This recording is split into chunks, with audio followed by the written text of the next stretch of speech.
Salam hörmətli radio dinləyiciləri, Muğam Dünyası verilişinin növbəti sayında sizlərin hər birinizi salamlayıram.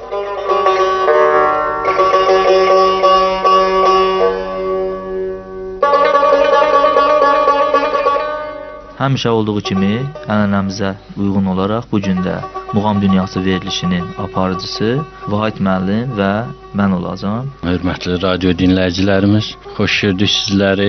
Adət ənənəmizə uyğun olaraq yenə də sizləri Muğam Dünyası verilişində salamlayırıq və ovqatınızın xoş olmasını arzulayırıq. Bəli, biz keçən verilişimizdə Segah ladına, Segah məqamına müraciət etmişik. Segah məqamında olan ən böyük muğamlardan biri, iri həcmli muğam, Segah Zabul muğamı haqqında artıq hörmətli dinləyicilərimizə ətraflı məlumat verdik. Bu gün isə Azərbaycan muğam sənətində özünə məxsus yer tutan, Azərbaycan muğamları arasında özünün xüsusi yeri olan Mirzə Hüseyn Segah haqqında hörmətli dinləyicilərimizə məlumat verəcəm. Xatırladaq ki, Mirzə Hüseyn elə adından da göründüyü kimi Mirzə Hüseyn adlı xanəndənin adı ilə bağlı olan bir muğamdır. Görünür ki, Mirzə Hüseyn adlı xanəndə bu muğamı nə qədər şövqünə, nə qədər gözəl ifa eləyib ki, bu muğama da yəni onun adı verilibdir. Biz muğamlarımızın şöbə və guşələrində də xanəndələrimizin bir çoxlarının adlarını orada görürük və eləcə də gözəl ifaçılar olub Segah muğamının Zabul Qasım, məsələn Zabul muğamının gözəl ifaçısı olub Qasım Abdullayev, Segah İslam Abdullayev. Yəni görünür ki, bu muğamları nə qədər şövqünə, nə qədər gözəl ifa eləyiblər ki, xalq arasında, yəni musiqiçilər tərəfindən onlara bu adlar verilibdir. Vahid müəllim, mən istərdim ki, elə söhbətimizin bu məqamında Mirzə Hüseyn muğamı haqqında hörmətli dinləyicilərimizə ətraflı məlumat verək. Əfəz müəllim, Mirzə Hüseyn adlı xanəndənin adı ilə bağlı olmuşdu bizim bu Mirzə Hüseyn Segahı və demək olar ki, o elə bir şövqlə, elə bir gözəllikdə bu muğamı ifa edib ki, həmin muğam onun adına həkk olunur. Bu Segahlar vardı, Orta Segah, Mirzə Hüseyn Segahı, Haris Segah və görkəmli professorumuz Ramiz Zöhrəbovun kitabında rastlaşdım. O professorumuz buyurur ki, burada Habil Segahı, yəni Habil Əliyevin ifa etdiyi buna Ağ Segah da deyilir. Cahargahın hüzzal hissəsi. Bulaq necə qaynırsa, muğam meydana gəlir ki, muğamın içərisində nə isə bir axtarışdan özümüzə çıxan bir payı götürürük. Və qeyd etdiyimiz kimi Segah, deməli, mi tonallığında, mi səsində olanda Zabul, Orta Segah adlanır. Yəni orta registrdə ifa olunur. Liya səsində Mirzə Hüseyn Segahı, si səsində Haris Segah və bizim bu Segahlarda bayaq qeyd etdiyimiz kimi görkəmli sənətkarlarımız elə səviyyədə, elə gözəlliklə ifa ediblər ki, və onların öz adlarına həkk olunur. Mirzə Hüseyn Segahını böyük sənətkarımız Xan Əmi də çox gözəlliklə, ucalıqla ifa edib ki, biz o yola həmişə hörmət və davam etdiririk. Sənətkarımız, karifeyimiz kimi ondan bizim nə qədər yaşımızda o həddə çatsa da biz yenə də Cabbar əmidən, Xan Əmidən, Seyid əmidən öyrənirik və o məktəbi davam etdiririk. Mütəllimovun gözəl ifaçısı olubdur.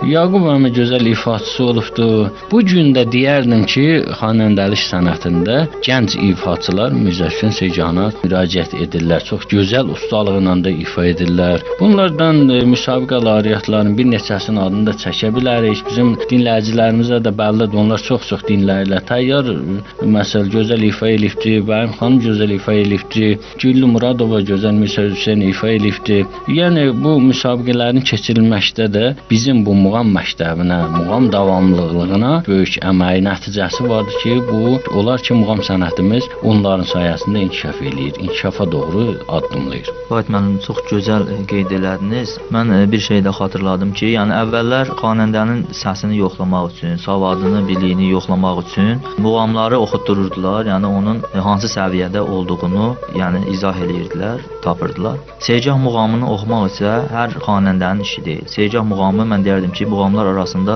ən çətin muğamdır. Yəni Segah ifa etmək. Birincisi ürək lazımdır Segah ifa etməyə. Segaha da hər xanəndə müraciət etmir, ona görə yox ki, oxuya bilmir. İndi biz Mirzə Hüseyn Segahından danışırıq. Mirzə Hüseyn Segahının ifası üçün mütləq zil səs, şadraq, zəncirələr tələb olunan, yəni səs diapazonunda olan xanəndələr oxuya bilər bu muğamı. Siz indi adını qeyd elədiniz bizim karifey sənətkarlarımızdan Xan Şunski, həqiqətən də yəni Xan Şunski çox özünə məxsus şəkildə ifa eləyibdi Mirzə Hüseyn Seycahını, sevə-sevə ifa eləyibdi. Sonra Yaqub Məmmədov çox gözəl ifa eləyib, Mütəllimov ifa eləyibdi, Səxavət Məmmədov ifa eləyibdi.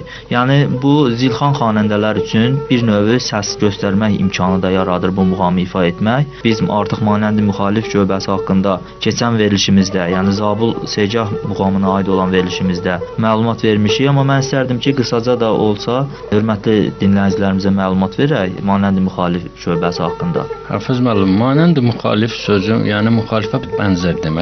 İfa olunan muğamlarda Seycahdır, bir də Çahargah muğamında ifa olunur. Müxalif orada sırf müxalif təmiz müxalif ifa olunur. Burada ancaq müxalifə bənzər hissə. Mirzə Hüseynin ilk hissəsi olan Manəndi müxalif və ondan sonra mayəsi, yəni muğamın kökü, əsas səs məqamı li əsasında, yəni bunun mayəsidir. Bəli, Vahid müəllim çox düzgün qeyd etdiniz. Onda yəni demək lazımdır ki, Mirzə Hüseyn muğamının Manəndi müxalif şöbəsi tarın fa pərdəsində ifa olunur və bir növ muğamın bərdاشtı rolunu oynayır və indi siz qeyd elədiniz mayəyə, yəni Manəndi müxalif şöbəsindən sonra ikinci şöbə ardıcıllaşır. Mayə şöbəsi ki, lə notunda, yəni tarın lə pərdəsində ifa olunur. Mən istərdim ki, elə bayaq adını çəkdiyimiz Azərbaycan muğam sənətində böyük töhfələr vermiş, Azərbaycan milli musiqisində öz xidmətləri olan Yaqub Məmmədovun ifasında Manəndi müxalif və mayə şöbələrini hörmətli dinləyicilərimizə təqdim edək.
vətən nə məndən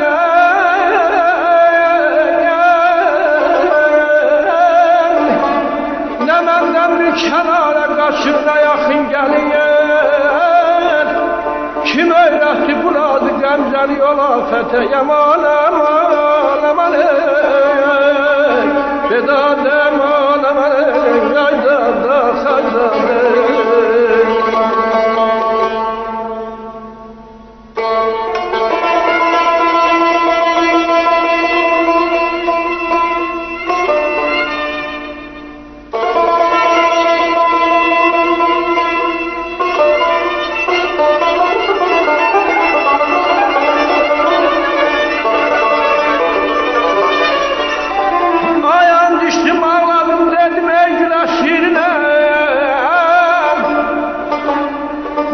Düştüm ağladım dedim ey güləşirlə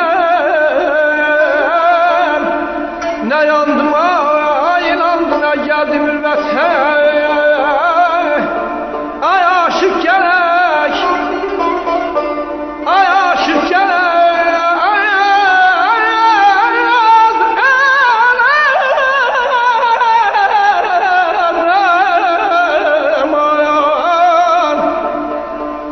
Ay aşık gerek Diyara yalvara Cananı salsa da yolu yüzlerce zillete Seninle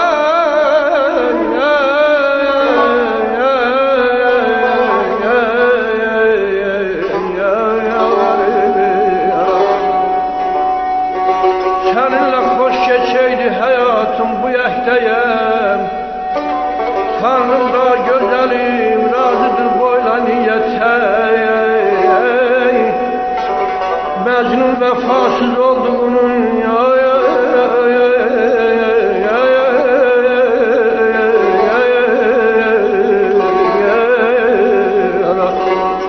Mecnun vefasız olduğunu gördü Leyli'nin canım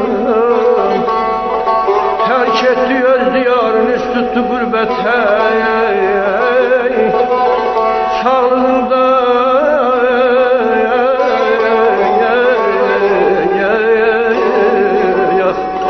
Sağlığında çok yalvardım sana incitme vahidi Biçare hasretinle seni getir rahmete Ya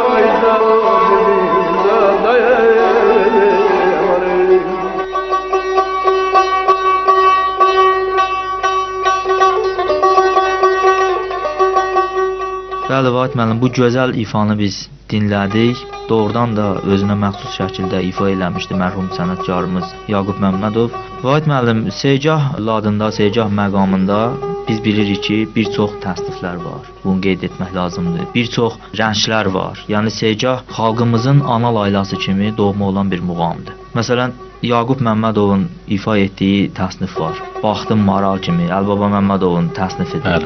Xatırladaq ki, elə adını çəkdiyim Əlbaba Məmmədov, yəni Segah məqamında da çoxlu təsniflər və mahnılar bəstələyibdi. Bəstəkarlarımız çox müraciət ediblər bu Segah məqamına. Sonra Ramiz Mirişlinin Oxutar, yəni belə bir əsəri var. Yəni Oxutar Segah üzərində yazılmış bir əsərdir. Yəni bir çox bəstəkarlarımız da bu Segah məqamına, Segah ladına müraciət edibdilər. Vahid müəllim, mən istərdim ki, növbəti arzulaşan şöbəni də hörmətli dinləyicilərimizə təqdim eləyək. Növbəti şöbə Zil Segah şöbəsidir. Buyurun. Segah haqqında ümumiyyətlə danışanda bizim bu təsnifləri də yaddan çıxarmaq lazım deyil. Siz indi birini qeyd etdiniz. Cabbar Qaryağdıoğlu, Seyid Şuşinski, Xan Şuşinski nə qədər Segah üzərində bizim mahnılar, təsnifləri qoşub bəstələyiblər ki, onlar da Hacı Baba Hüseynovun Segah üstündə çox gözəl təsnifləri vardı. Rəhmətli Ağaxan Abdullayevin gözəl bir təsnifi vardı. Nəsibin sözlərini çox gözəl təsniflər yazıblar və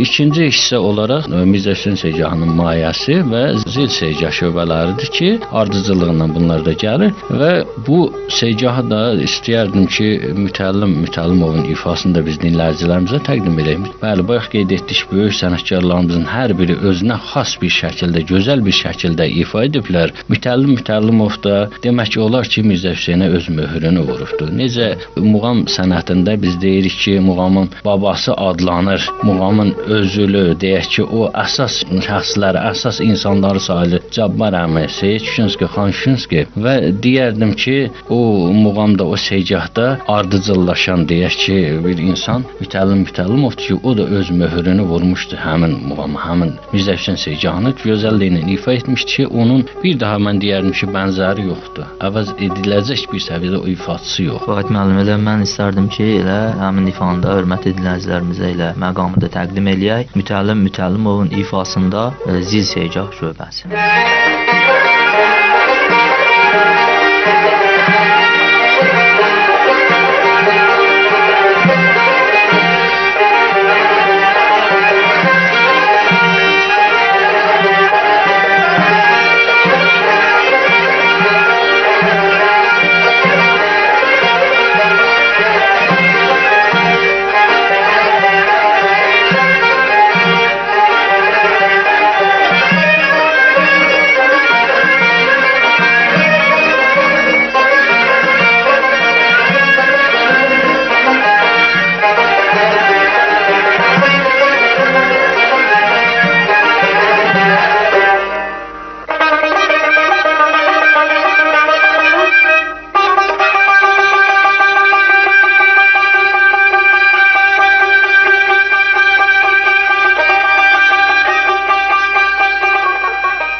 Dürbüne söz anlayan bir nadriyar ister könül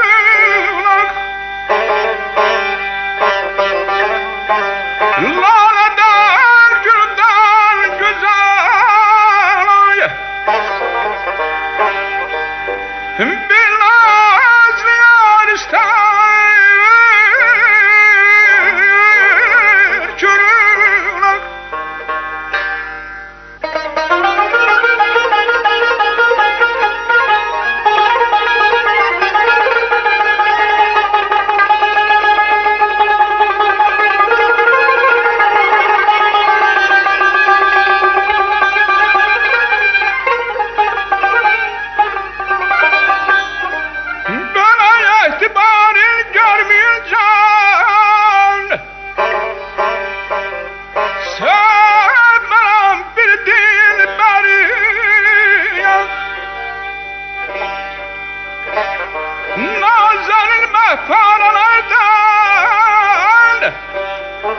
İtibar ister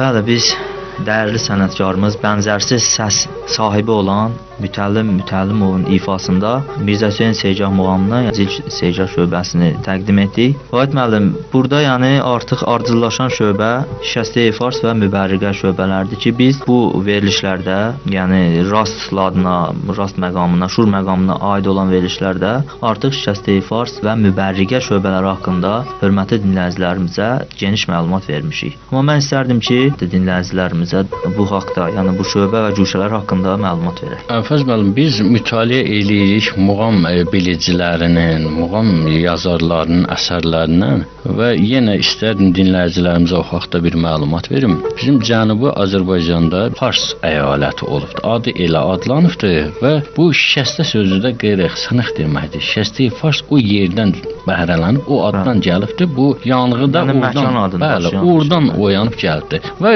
növbəti hissəsi olan deməli müvərriqə də duvaqlı gəlin deməkdir. Və istərdim ki, Seycah haqqında bir söhbət eləyiriksə, bizim Azərbaycan xalqına aid olan muğamların ən dedim ki, yüksəyi, ən gözəli Seycahdır. Və mən istəyərdim ki, İran xanəndələrindən birinin dediyi, məşhur qədim o xanəndələrindən birinin dediyi ifadəyə gəlim ki, buyurur ki, Seycah yalnız və yalnız Azərbaycan xalqına xasdır. Yəni siz sözünüzün əvvəlində bayaq qeyd elədiniz, o Seycahı ifa etmək üçün xanəndədə ürək lazımdır. Səs diapazonu ilə bərabər xanəndədə demək olar ki, ürək lazımdır ki, onu gözəlliyi ilə dinləyiciyə çatdırsın. Hər bir muğam Azərbaycan xalqı üçün doğmadır, əzizdir. Yəni Azərbaycanın öz milli sərvətidir. Amma Seycah muğamı ifa olunanda sanki dinləyici başqa bir ab-havaya düşür. Yəni Seycah muğamının o yanğısı insanı düşündürməyə vadar eləyir. Vahid müəllim, mən hörmətli dinləyicilərimizə elə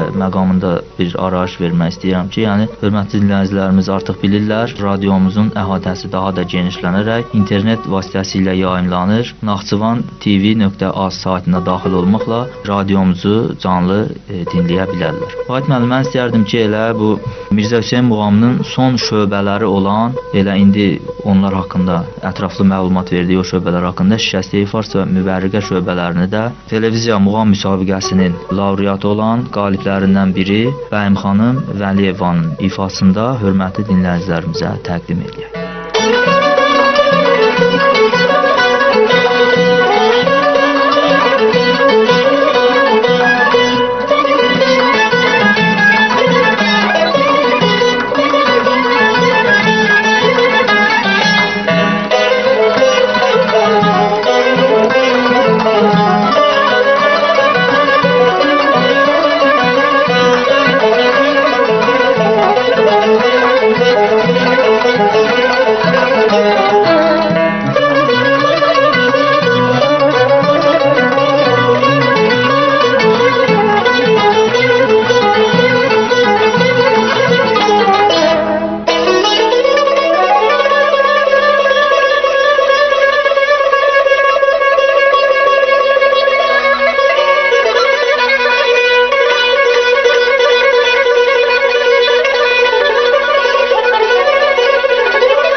Bəli, hörmətli dinləyicilər, artıq biz Mirzə Hüseyn Seycahını burada yekunlaşdırırıq. Yəni bu haqqda olan verilişimiz artıq yekunlaşmaq üzrədir. Bildiyimizdən, bacardığımızdan çalışdıq ki, nə isə hörmətli dinləyicilərimiz sizlərə çatdıraq. Vahid müəllim, elə məqamıdır. Buyuraq son sözümüzü deyək və hörmətli dinləyicilərimizlə sağollaşaq. Hörmətli radio dinləyicilərimiz, sizlərə xoş gün, xoş ovqat, səadət dolu günlər arzulayırıq. Musiqi həvəsi, musiqi sədası hər zaman sizin qəlbinizdə, ürəyinizdə coşsun, var olsun deyirik. Sağ olun, gələn görüşümüzə qədər. Hörmətli dinləyicilər, xatırladıq ki, siz Muğam Dünyası verilişinə qulaq asırdınız. Verilişin aparıcısı Əlfəz Məmmədov idi.